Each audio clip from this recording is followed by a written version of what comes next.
learners, I welcome you all to the last segment of lecture number 2.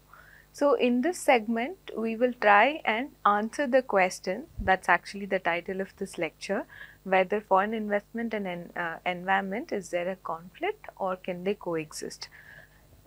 Before I start to give the answer, there's one question or a criticism that is always leveled against the discussion whether why should IIL scholars be bothered about environmental protection.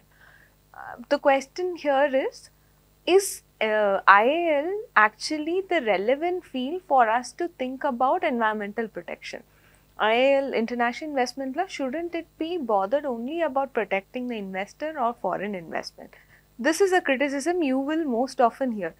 Some of you even would have this question in your mind, right? So why should international investment law be bothered? Why I am discussing a course on international investment law and the environment? Why is it so? Why should international investment law be the area where we are looking at environmental protection? Why can't there be an environmental law, a course on environmental law, and why don't we discuss about environmental protection there?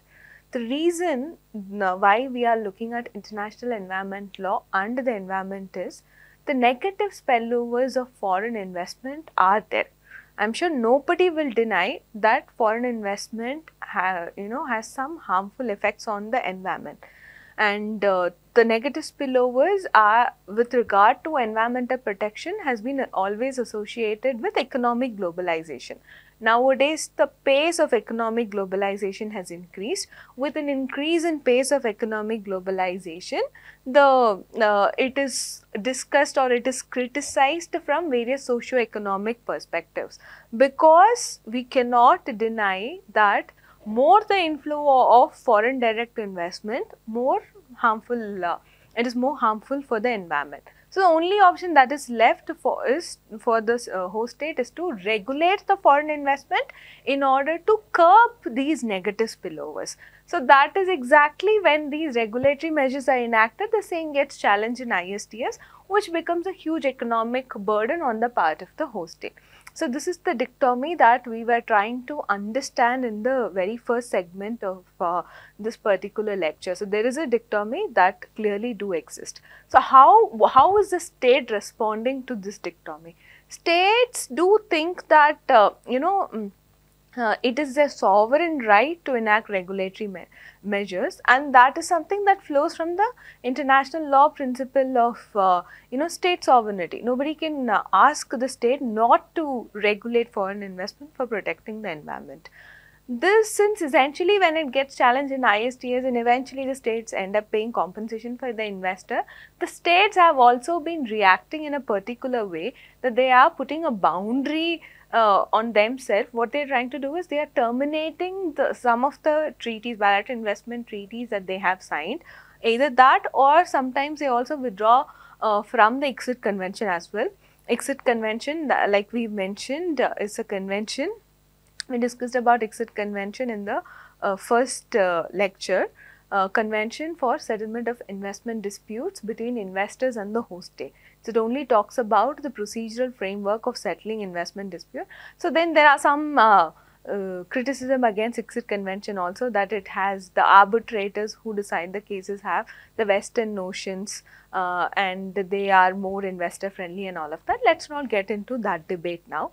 So what the states are doing is either they are terminating the BITs or they are withdrawing from the ICSID convention, or sometimes they are renegotiating the BITs after terminating the old BIT, so that in the renegotiated BIT they will assert their regulatory right. So they will preserve their policy space. So this is how the states are reacting to this dichotomy, wherein they want to clearly, the host state want to protect their policy space. So this renegotiation of a bilateral investment treaty as a balanced treaty is something that's called a state of transition by some scholars, wherein traditional BITs which focus only on investor protection is now terminated, and a new BIT is being negotiated which focuses on protection of environment and protection to investors as well. A balance is being achieved through the newer treaties. So this state of transition do exist. Now, do we really think that the state of transition exists? I want to give you an example to say that this may exist. Earlier, if we look at the flow of capital from one country to other country, we could easily categorize certain countries as capital exporting countries and certain countries as capital importing countries, because let us say US, European countries, the capital moved to developing countries, right. So, earlier the flow was unilateral and it was easy for us to categorize.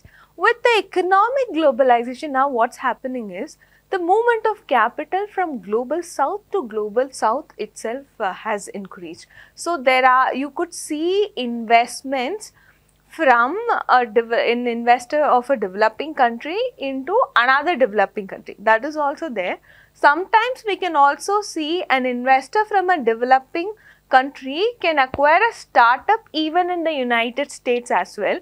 So, the flow of movement of capital is no more unilateral, right. So, the flow is there in both directions. So, therefore, we cannot strictly categorize any country as capital exporting country and any country as capital importing country. There may be investors from a capital importing country, traditionally capital importing country, who have invested in other countries as well. So, now a country is both a capital importing country as well as a capital exporting country. So, that is what had convoluted the entire discussion on how the BIT has to be drafted. Now, what happens is, let me give you an example of United States itself. United States decided to sign bilateral investment treaty. So, it started the BIT program in 1977. Like I told you, US, India and all joined the bilateral investment treaty thing much later. It was European countries which took the lead. Even among European countries, it was Germany that started signing the initial bilateral investment treaties. Right. So, US started its BIT program in 1977. Then it came out with the model US BIT in 1981. So, if we look at the model US BIT, it contained provisions for protecting the investment and investors. And how did US decide with regard to which countries it will sign the bilateral investment treaty? US had a criteria. I mean, it already before signing BITs, it already had Friendship, Commerce and Navigation Treaty, FCN treaties. So, it chose those countries with which it did not have an FCN in order to sign the bilateral investment treaty. So, US initially signed bilateral investment treaty with 10 countries: Egypt, Cameroon, Morocco, Turkey, Bangladesh, Congo, Senegal, Grenada. So, these are the countries with which the United States signed its bilateral investment treaty. Why have I named these countries? You can see the list of countries on your screen as well. Why have I pointed out the country's name? Because then you can understand whether US negotiated these bilateral investment treaty as a capital exporting country or a capital importing country. Clearly, the focus of US was to protect the interest of the investor. And then US also signed NAFTA, North American Free Trade Agreement. Once it had signed NAFTA, we could see many Canadian investors bringing a claim against the United States, and especially so with regard to United States regulatory measures. If we can see Methanex case, an environmental regulatory measure was challenged by a Canadian investor. So, when the investors from other countries started challenging the US measures, what US did was, US in 2004 itself, I mean by 2004 the Methanex case had already been initiated, right. So, in 2004 it brought a new model BIT, model US BIT, and this new model BIT sort of contained balance provision. So it wanted certain provisions to shield its regulatory actions. If you look at Annex B of the 2004 model US BIT, you will see that expropriation provision has been clarified by saying that where regulatory actions are defended in the annex, right. So 2004 model US BIT were sort of a more balanced treaty wherein regulatory actions were shielded. Now, if we look at 2012 version of model BIT of United States, that was a carefully drafted document. US had consulted many stakeholders. It consulted US Congress, companies, business associations, NGOs, academicians, all of them were consulted while drafting the 2012 model US BIT. This has a carefully constructed provisions for asserting the regulatory right of the United States. So, I told you that we will trace the system of transition with the help of an example. You can easily see the state of transition in the United States itself, how now the country started negotiating a balanced treaty, and that is the focus of the countries these days, right. So, we can now probably answer the question whether there is a conflict or coexistence between foreign investment and the environment with by saying that there is a systemic change or systemic transition wherein the systemic change is trying to sort of bring in a coexistence within the concept of foreign investment and the environment. Then to answer the first question that I raised, whether IIL is a correct forum, then at least in my opinion, that the negative spillovers of foreign investment do affect the environment, and therefore why shouldn't the environmental protection be discussed in the context of international investment law.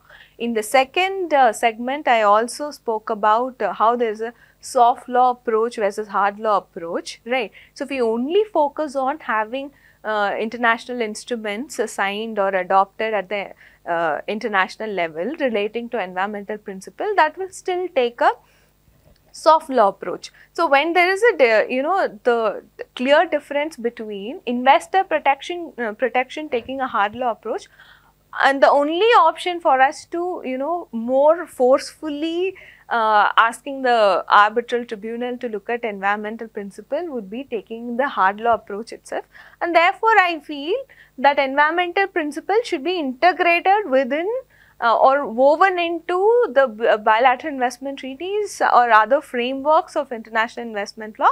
That is why an equal weightage or some sort of a weightage, I mean equal weightage would be a very ideal thing for me to hope for, right. So, at least the arbitral tribunal will give some weightage to the environmental principles while deciding on the protections that are given to investors. So, I would answer this question also by saying that IIL is also a very important place for us to have the conversation with regard to environmental protection.